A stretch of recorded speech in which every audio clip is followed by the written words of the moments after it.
Hi, I'm Steve, AD4XT, and welcome to Ham Radio Portable. Well, we've got the truck all loaded up today, but not with the usual ham radio gear.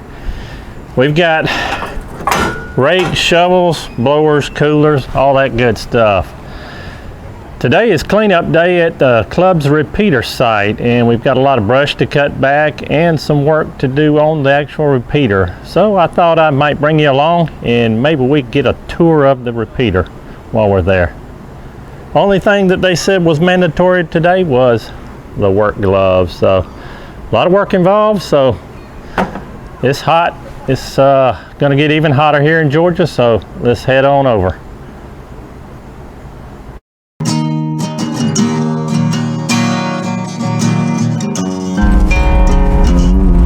Okay, let's take a ride up the hill to the site.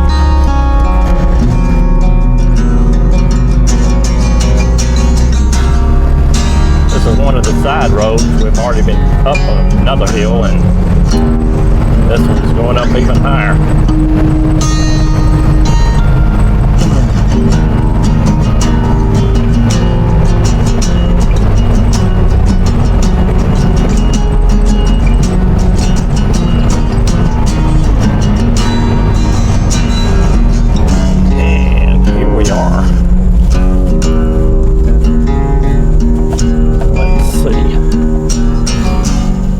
Which road do I take? I'm pretty sure it's this one.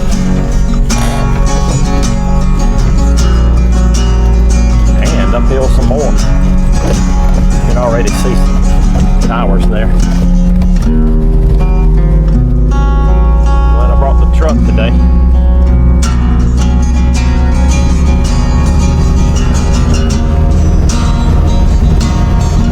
Well, I'm not the early bird.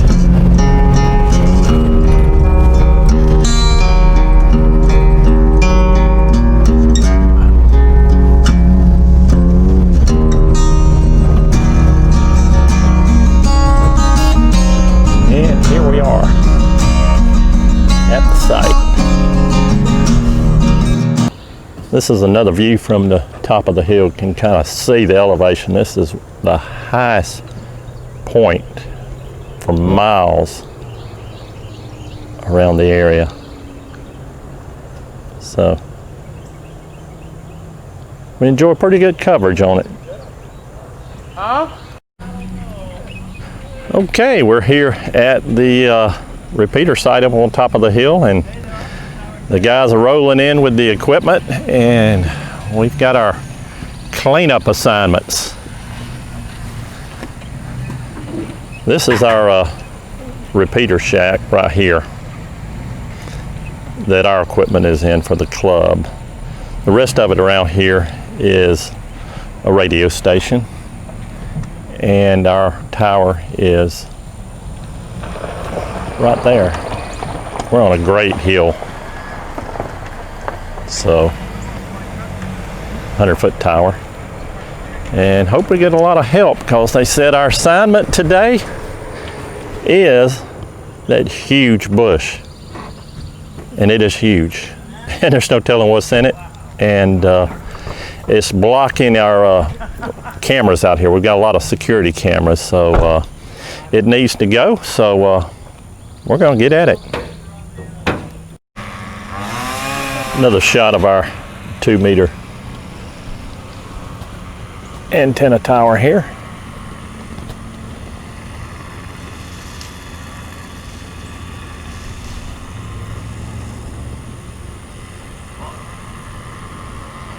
Yep, it's been here a while. As the bush waits to be cut.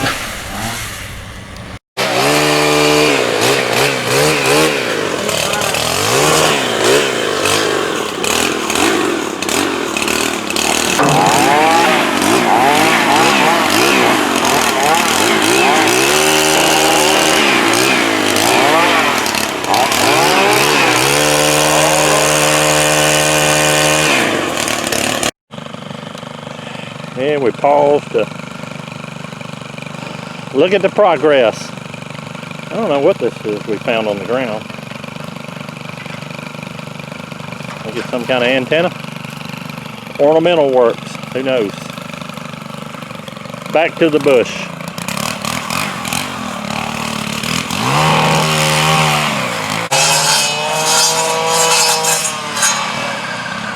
This is the bush that just won't end. We're not giving up. And trailers full to haul off.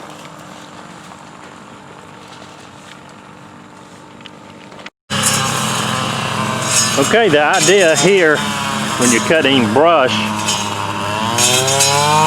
is we're cutting it down a little bit lower to the ground.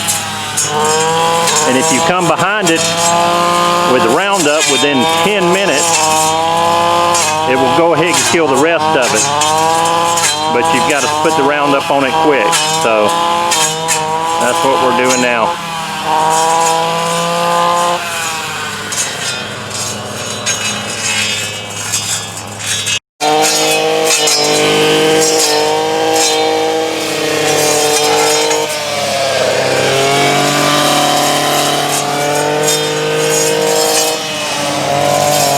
Spraying right on top of the stubs as he's cutting it. We don't want to be back doing this anytime soon.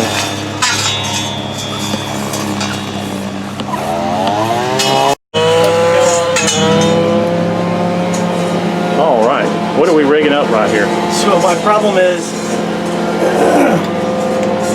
this is an old type of heliax that's actually spiraled. The current stuff today is not spiraled, it's ribbed, but it's not spiraled. Well, I got a modern connector for a antique cable. So, trying to rig it up here. It's a little, little different. This thing's supposed to sit in a ridge, flush, but as you can see, it's gonna have to spiral. Okay. So, it's gonna be real hard to get this connector right. Well, I can never get it right, but it's gonna be hard to make it work. All right, well the boys are still cutting outside, so we'll come back in here and chat a little bit when they get finished with the mowers and saws. All right, have fun. Okay, well let's finish here with the cleanup.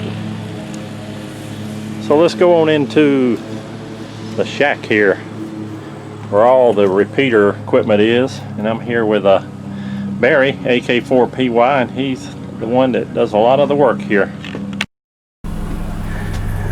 All right, welcome to the pump house. This is where the 146880 repeater currently lives at. Also, WA4 QHN's 444.200 repeater is here, as well as the W4 CVY 53610 repeater.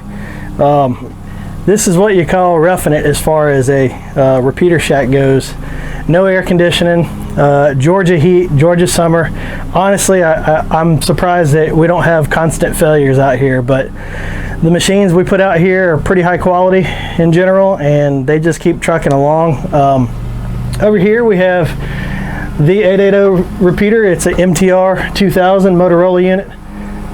It's been in service since, I want to say 2008 or 2009, so well over 10 years at this point, and it's still trucking along pretty good. Below it we have a piecemeal 2 MaxTrack mobiles. These are 6 meter converted, and this is what actually makes up our 53610 6 meter repeater, and both of them are currently running off of an NHRC controller. We're planning to replace that controller because I want all of our sites to have standardized controllers and standardized equipment as best we can. So we're going to be replacing it with an Arcom RC210, and that is going to also give us a third port and enable us to build out a 220 megahertz linking bus. And we're going to ultimately link this repeater to a repeater in Pine Mountain and a repeater over in Columbus. All right. Show us where the coax comes in. Yeah, so here's the feed lines coming in here. This one here is a 7/8 inch heliax that goes to the UHF 444.200 machine. We got another 7/8 inch heliax, and this goes actually to our 53610. And the itty bitty stuff is what's on the most used repeater here, ironically enough. This is just some 1/2-inch heliax, and that goes to the 880 repeater. Ground wires go down to a pipe. This is on top of an old well. So this is a well house, a pump house. It's no longer active and hasn't been for quite a while. I don't know how many years we've been in here. I moved here in 2004 or 2005, and it's been here since then, and I've been told it's been here since the 70s, so quite a while. And then we've got our 6-meter duplexer in the back here, and our 2-meter duplexer here, and jerry-rigged here is our 2-meter isolator to help eliminate the interference we receive from the weather broadcast station that's located on the same hill. And that's pretty much it, I guess. What about the cans? Are the cans in there? Yeah. For this one? I mean, we ain't got to. Just tell what the cans do. Yeah. Okay, I'm live. All right, this is the 2-meter duplexer for the 146880 repeater, and it's just 4 cans. And what this does is enables you to transmit and receive on the same antenna simultaneously. So 2 of the cans are tuned for your receive frequency to pass and reject the transmit frequency, and the other 2 are tuned exactly for the opposite. And that's basically you're making each half of the duplexer blind to the other half, and that enables your repeater to both receive and transmit at the very same time without interfering with itself.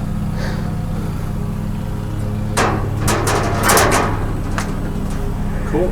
Oh, here's something I've seen before. All right, start over. Here's something interesting that you may have never seen before. These batteries down here. Those are batteries? Those are batteries. Each cell, and it's bigger than a 5-gallon bucket. You really can't get good scale here, but it's a good deal bigger than a 5-gallon bucket. I would say it's probably a 15-gallon bucket. How many we got in here? There are 6, and the reason there's 6 is because each one is a 2-volt cell. 2, 4, 6, 8, 10, 12 volts. There you go. These batteries are probably as old as I am. I was born in 1979. These batteries are probably that old, if not just a little bit older. They still work. They are lead calcium, and what these are surplus from the telephone system. They would have battery banks of these, and they came in this style. This is a bigger one, and they came in some smaller ones, which were still pretty impressively large. But somewhere years ago, someone that worked at the telephone company was friends with one of the hams and donated some batteries to us. We had some more, the smaller type, but they had went bad, and we've since recycled them. But these are still here and provide our battery backup. Actually, we have a power inverter. This is from what you would find like an RV. We have a power inverter, and we charge the batteries with it. Also, we have parallel in a solar panel to help with that too. And then we actually have a repeater plugged in to the inverter. So if the power goes out, then we instantly revert back over to the batteries. Wow, so even with that age of the batteries, they're still in shape. They still work. All 3 of the repeaters at the site actually work off of those batteries. So if the power goes down, all 3 repeaters remain up. Obviously, they are old batteries, so they're not as good as they were back in their original day, but you can get several hours out of them. We've never fully killed them, even when we've plugged the power and done a test. But I'm thinking in the next few years, we'll probably actually have to look at replacing them. Well, we'll cross that bridge when we come to it. Well, good deal. We appreciate all the work you do in here. Yeah, welcome.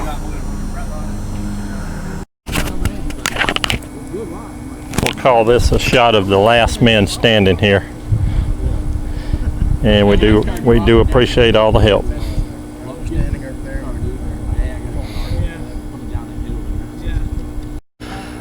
Well, that about does it for the cleanup at the W4CVY repeater site. I think everybody's tired and ready to call it a day.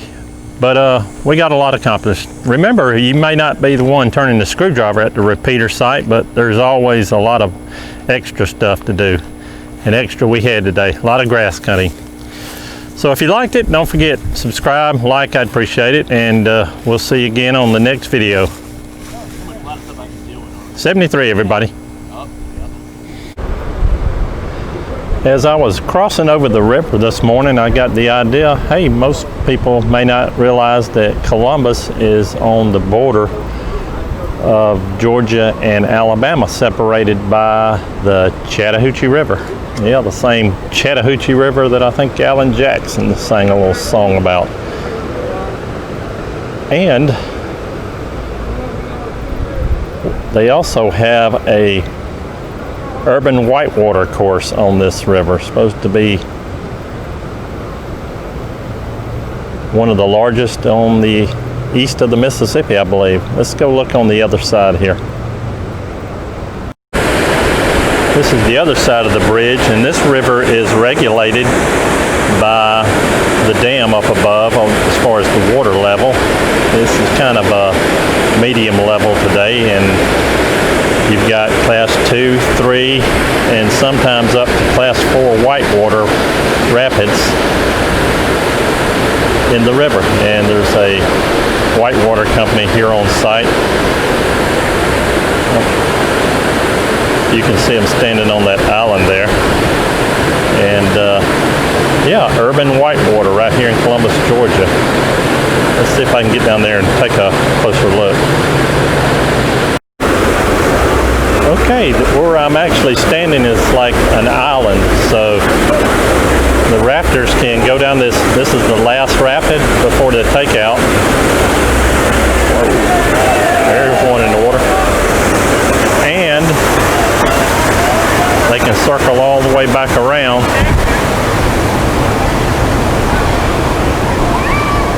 to the takeout, either right here or over here. And what they do is they tote them back up to this area and put them in again and go down 2 or 3 times if they want to.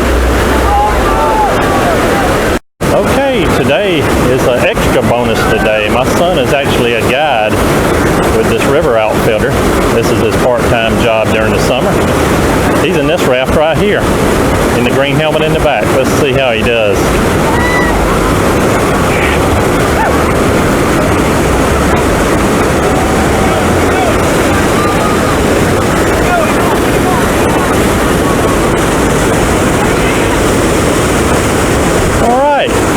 Made it through. How about that? What a bonus today.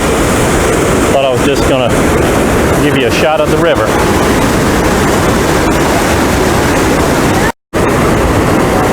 All right, let's see if Ridge can keep the sunny side up 2 times in a row.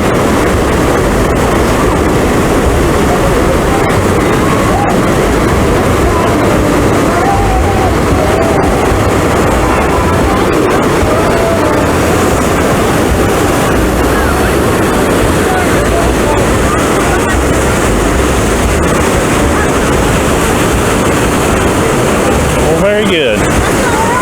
There you have it. Whitewater rafting on the Chattahoochee River. 73, everybody.